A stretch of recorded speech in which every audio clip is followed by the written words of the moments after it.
everyone. It's Darlene and Yasmin, and this is our first episode of Solstice Chats. Ooh, excited. This is very exciting. This has been in the works for just a little bit in the last few months. Yeah. We got this idea after filming an episode on Yasmin's Humanity Feels with me guest starring, as most of you have heard. Yes, and we talked about conscious friendship. We thought we would birth a channel together since it, one, received so much positive feedback, and also as an outlet for us and create a community to talk about some real ass shit. This is a channel for the real ones. So, welcome guys. At the end of December, this theme of beauty was coming up for the both of us. First with Yasmin, more prominently with you, because you're experiencing something new with your skin that you haven't ever dealt with before. Totally, yeah. Like you were breaking out. Yeah, and it was like a pretty bad breakout. You know, it wasn't just like a regular kind of breakout. Like the breakouts that I'm used to is just like, okay, well, time of the month, you know, or stress, or, you know, any other reason, but it was like very prominent.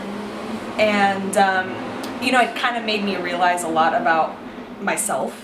Like a lot of shadow came up around the topic and the theme of beauty, especially coming from the world of modeling and influencer stuff, and, you know, like being in the, you know, in the public. Especially when you're in the public eye, the way that you are. You know, being on Instagram and social media, on top of modeling. Right. That's pressure. That's a lot of pressure. Yeah. That is. Yeah. Yeah, it just kind of taught me a lot about myself and what I still believe about myself, you know? And I think one of the shadows that came up was I'm worthy because of my physical appearance, you know? But without that, am I really worthy? So that was the question that I was asking myself, and I was like reflecting on that, and me and Darlene were reflecting on that together, because I had shared that this was like very heavily on my mind, you know, and I was like, what's going on? Why do I feel this way?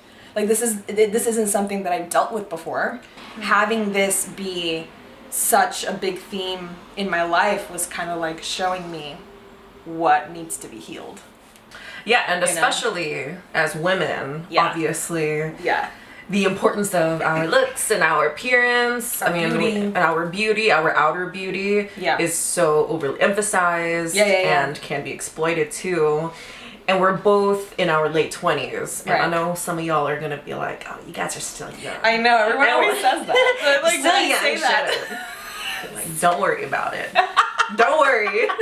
Mind your business. Mind your business. But at the same time, it is a very different part of your life, being in your late 20s, kind of like getting closer to your 30s versus what you looked like, what you felt like when you were in your early 20s, even in your teens. 1000%. And you reach this like pivotal moment where your body does begin to change in your late 20s. Yeah. You have to think about things like what you eat, your lifestyle, how that all affects your habits. Your habits, and how that ultimately impacts your outer layer too. So much going on just within, you know, like this time in our lives as well. Totally. So there's so many different pressures that come along with, you know, like femininity and beauty.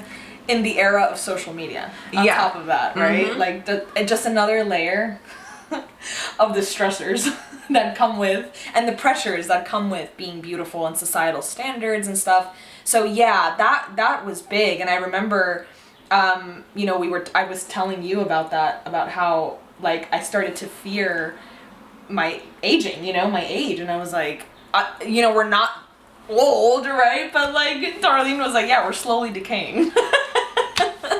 And I was like, well, it's true. You know, there's truth to that. And there's also this level of acceptance, right? That as you get older, like, you do have to accept that this is life, right? And we all get older, but that doesn't take away from our beauty and our worth, you know? So it is important to remember that as we're on this journey of like peeling back layers of who we are and our identity and all that.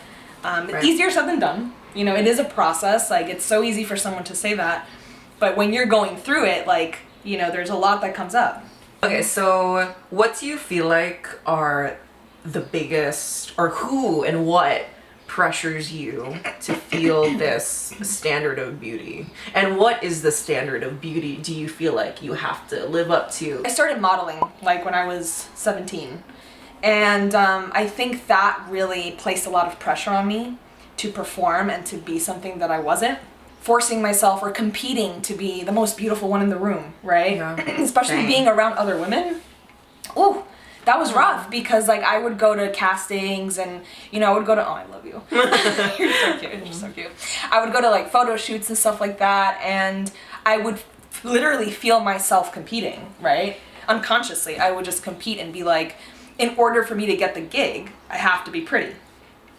That's what modeling is. It does feel like it's a bit competitive because if there's other women that fit that role that they're seeking, they're more than likely to get the role, right? And to get paid for that role. So that definitely put a lot of pressure on me to perform and to be something I wasn't. And it made me very self-critical.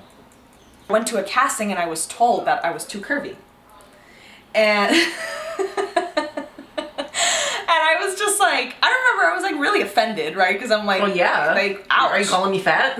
Right, especially back then, I didn't really have that sense of identity, that strong sense of self. So I was like pretty hard on myself, and I was like, oh my god, like I have to be skinnier, I have to be thinner. So, unconsciously I would try to like not eat as much, and I would like, great body. You're so cute. Not that you don't have to have like a great body in order to feel pretty or whatever, but like I feel like you're even like traditionally pretty. Obviously have a very unique look, but I love you. You're not so like cute. I'm like an exotic bird. Yes. Sure. Yeah, it was really like, rough on me growing up, and I was in modeling for a very long time. And, that really like pushed me to kind of get out of that mold, right? Out of that mindset, because I got tired of like constantly being in competition with other women. And just to get back on the topic of like traditional beauty, it's beauty standards have evolved so much to the point where, so maybe let's say 10 years ago, traditional conventional beauty was like really emphasized or just put on a pedestal. Whereas now I feel like there's even more beauty standards because now it's like, okay, well, now you look too traditional or you're boring. Yeah. You're not exotic looking enough. Yes. Especially with social media or just all of the pressures.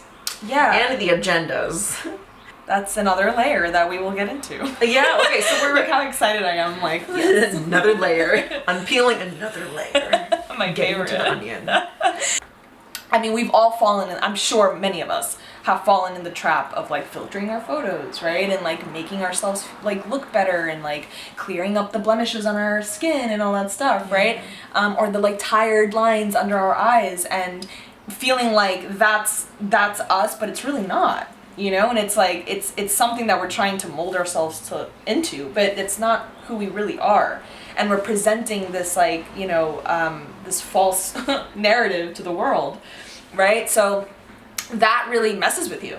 Always feel the need to be like picture perfect. Exactly. All the time, and like I have to look good or I have to look a certain way. Especially now that the plastic surgery era has become so normalized. It's very unfortunate because there's like that narrative and that agenda that like these industries are trying to push on us and make it seem like if you get plastic surgery that is female empowerment, that is confidence. Yeah. Which, whatever, I don't care what any of y'all do to your faces or your bodies. It's not about that. Yeah, it would like to each their own, but at the same time, you can't deny the fact that that is altering everyone's perception of confidence and what it means to be self-accepting. Absolutely. I remember I was having this conversation with my coworkers one day who are all women and they're all around the same age as us. And they were all very like pro plastic surgery. All of them had Botox. And you were like, you amazing, beautiful women. And I was like the only one who was like, well, I mean, like, that's cool if you want to do that, but like, I don't know, can't you just like naturally like your features for what they are? Like you have to change them. And that was such a radical thought and a radical idea. I was like, what did I just propose? Did I say anything crazy? I know. Like, what did I say? Did that not translate well? Yeah, polarizing. I mean, it goes to show like the times that we live in, right? That it's so normalized now that these big companies, corporations, right? Like these cosmetic brands and skincare brands that are actually not good for our skin and that are not helping are making tons of money from women. They're so unhealthy in every way possible. In every way spiritually, possible, physically, emotionally, that stuff is toxic for you. It is. Like, look at the ingredients and all that stuff. You know, now I'm being a lot more conscious now with like the makeup that I use and stuff. Like I haven't used makeup in a while, you know? Yeah. And you look great. You're so cute. I love this woman. Like Just amazing. But yeah, it's just like I'm being more conscious of like what am I putting on my body in terms of my skincare. Like, how am I caring and loving my skin? Like, what, like how can I be healthier? Right. You know? And like, that's the thing. Like, health is beauty. Being healthy is beautiful. Beauty. Yeah, exactly. There's no standard that you need to fit. It's just about being healthy and feeling good internally. Yeah. Because that is like, that magnetic field that you create is what attracts people to you, you know, at least the right people that are meant to be in your life. Exactly. I am gonna insert a picture here of what I looked like 5 years ago because there's a lot of makeup on my face. Transformation. Talk about transformation. Yeah, it's really amazing that as much as we talk about decaying and your body changing, your body changing, your physical appearance evolving, and sometimes it feels like it's at our detriment. I am really glad that I have built up the self-confidence like as I've gotten older, which is something that happens for a lot of women. Where they're like way more self-accepting. Because when I was like in my early 20s, I would layer on the makeup. I had very like damaged like bleached hair. I'd always color my hair. I was like on Instagram and I was constant. Oh my god, I was filtering and like filtering selfies all day. I was like thirst trapping for what? And I'm like, oh, none of these guys like me. I don't even look like that. You know what I mean? Like if someone were to meet me in person, they would be like, oh, I mean, that's you, but you just present yourself so differently. Yeah. So I'm now, so proud of you. Oh, thank you. You have come so far, babes. Like, I'm really proud of you. Thanks. Yeah. I've always wondered what it would be like if we had met like 4 years ago. I know. People probably think we met like, you know, 10 years ago with the connection that we have. Yeah. Well, you know, truth is lifetimes. We met many lifetimes ago. We're just reconnecting. Yeah, no, I love that you are so accepting of yourself now. And that's something that I've noticed in our friendship is how accepting Darlene is and how like honest she is about who she is, how she presents herself, and it's so real. You know, it's really refreshing to see that because, you know, in a world where everything is like staged and everything feels very superficial and fake, it's so nice to come across people who are real and authentic. Thank you. Yeah. Aww. So I love you. Oh, me too. I love you too. Yeah, man. Yeah. Let me just take that in. How do you achieve authentic beauty? That's a good question. So personally, for me, authentic beauty is challenging myself to, you know, not wear makeup, like little things like that, right? To just go out and with like, you know, sweats on and super comfy and super comfortable, to have fun, infuse joy in my day-to-day life. I think that's a big one, like that inner beauty radiates. You know, when you know how to have fun, when you know how to enjoy yourself, and you know how to do it in a way that's obviously responsible, you know, and you're honoring yourself and the people around you, then yeah, like that to me radiates that beauty outward. And it just feels good. I always told myself, and would tell other people, I don't go for guys who are necessarily like physically attractive, or that's not obviously the thing that I look for, because I can be attracted to someone in the very beginning, but once I see your energy, how you present yourself, your personality, and your soul, you can look real ugly really fast. It's so true.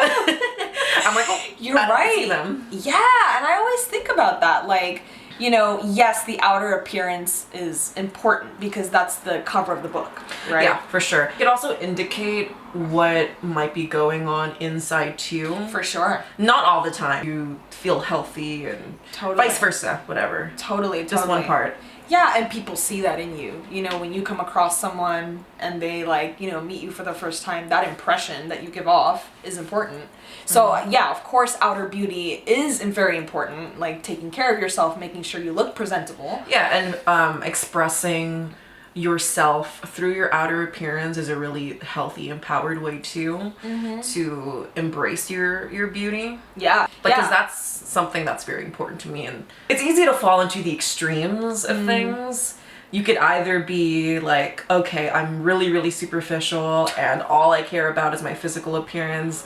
You could go the other way and be like... I've gone through both extremes. Yeah, seriously. I at one point was so self-obsessed, obviously, when I started modeling, super self-obsessed, right? Like, always constantly caring about my looks. And then I went to the other side of that when I like kind of like mid-20s, I guess. I was just like, oh, screw it. Yeah, I crushed. Over, yeah, like literally I was like, I don't even care. I don't even care. To the point where I was like kind of dampening my femininity, you know? Yeah. Like, not doing it for how others feel about you. No. You're doing it for for how you feel. Yes, and that's the difference. Yes. That's the goal. That's where we want to get to. My style has evolved to, instead of like how others will perceive me, and now it's like how do I word this? How do I emanate how I feel about myself to others? Oh, say that again. That is good. How do I emanate how I feel about myself to others? Boom. Boom, baby. That was really good. Thank you. I was like, I know it's in there somewhere. I know it's in there. That's like me earlier at the coffee shop when I said something really deep and I was like, no, I know. That sounded nice. Let me write that down. But yeah, no, I love that. I love that we're at that place where, you know, we could really love ourselves and like allow our true feminine essence to shine, you know, because it's like we've been dampening it. And that's the part of the agenda, right? Is to kind of cut off our femininity. Exactly. So we don't really find our power. Yes. That is our power as women. Mm-hmm. And fall into disempowered femininity. Yes. Wounded feminine. For sure. Femme fatale, as you would like to say. Yes, disempowering, you know, like wanting to, it's so funny, I did an episode on the dark feminine. I know. That's where I heard it. Episode 125. It's 125 with this guest. At 310. At 310. You used the word femme fatale. You're right, though. Correct. Yes. So yeah, it's just, it like, you know, that, that description of the femme fatale, like the archetype, right, of like the toxic, right, the toxic dark feminine. That's the wounded feminine, right? It's where we use our looks to seduce and to get something to manipulate, rather than using our looks for good, you know, and our presence, our identity to attract the right things that we want. Mm-hmm. And that's huge. I feel like that's pretty prominent in society. With everything going on, you know, and like these agendas that are driving us away from our feminine essence. Dang. Take that in. That was good. Thank you guys for joining in on the conversation. Keep the conversation going. Comment on any other questions, any topics that you want for us to cover. We want to create a community with all y'all so we can just be in constant flow with everyone. Comment your stories if you relate, if you resonate. We'd love to hear all of it. Yes. If you guys want to follow me on social media, my Instagram is @YasminElzamore, and then my podcast is Humanity Feels. We have our episode on there, the Conscious Friendship episode with Darlene. And if you guys are interested in listening in on that, please do. I don't have any social media, but I will be She's off the grid. I'm off the grid. I'm taking steps off the grid. This will be my only social media, but I will be very interactive on the YouTube. So thank you so much for tuning in to our first episode. We cannot wait to grow this family and to continue chatting with you. Bye, guys. Thank you. Bye. Thanks.